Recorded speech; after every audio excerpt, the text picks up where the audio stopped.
কারণ রসুল তো সাইজ বলছেন 10 দুনিয়া, কিন্তু কোয়ালিটি তো বলেন নাই, কারণ জান্নাতের একটা ইটের দাম সারা দুনিয়া বিক্রি করলেও দেওয়া যাবে না। এজন্য আমাদের ইমানের বড়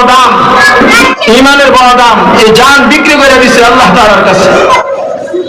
বেচা বিক্রি তো সবাই করে, আমরাও করছি।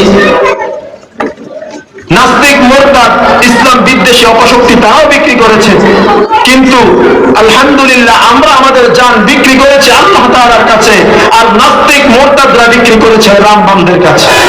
2 পয়সা পাবে এই আশা, কিন্তু আমাদের কাছে তো এই 2 পয়সার কোনো মূল্য নাই, কারণ আমাদের ঈমান বড় দামি সম্পদ, এজন্য আমি বলি যে আমাদেরকে লাল চক্ষু দেখায় লাভ নাই, আমাদেরকে হুমকি আর ধমকি দিয়ে লাভ নাই।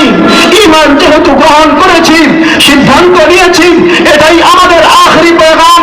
আমাদের দেহ থেকে কল্লাকে আলাদা করা যাবে, কিন্তু আমাদের এই সিনা থেকে কোরআনকে আলাদা করা যাবে না,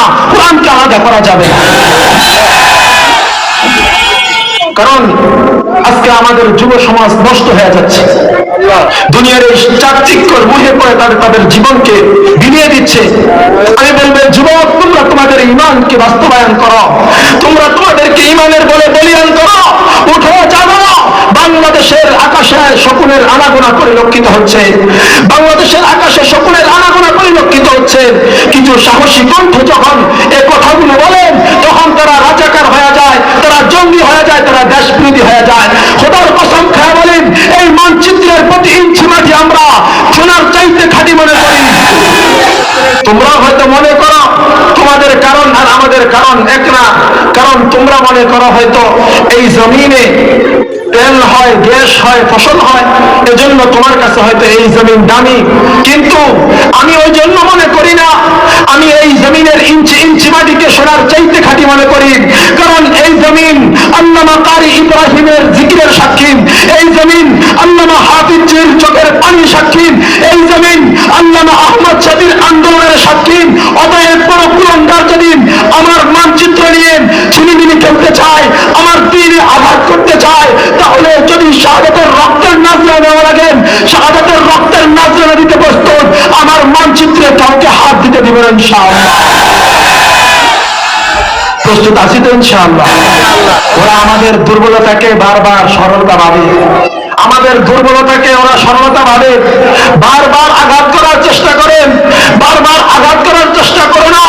মুসলমানদের ইতিহাস আমরা 1400 বছর থেকে রক্ত দিয়ে আসছি।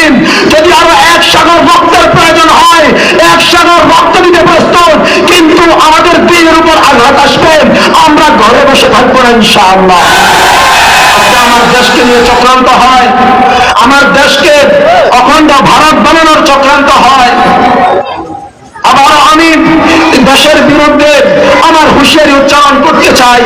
আমার দেশকে নিয়ে যদি কেউ ছিনিমিনি খেলতে চায়, আমার দিনকে নিয়ে যদি কেউ ছিনিমিনি খেলতে চায়, আমার বাংলাদেশের শ্রেষ্ঠার জায়গা, এই শ্রেষ্ঠার 1 ইঞ্চি মাটি যদি কেউ কেড়ে নিতে চায়, তাহলে সারা দুনিয়ার মানুষ যদি ঘুমিয়ে থাকতে চায়, ঘুমিয়ে থাকুক।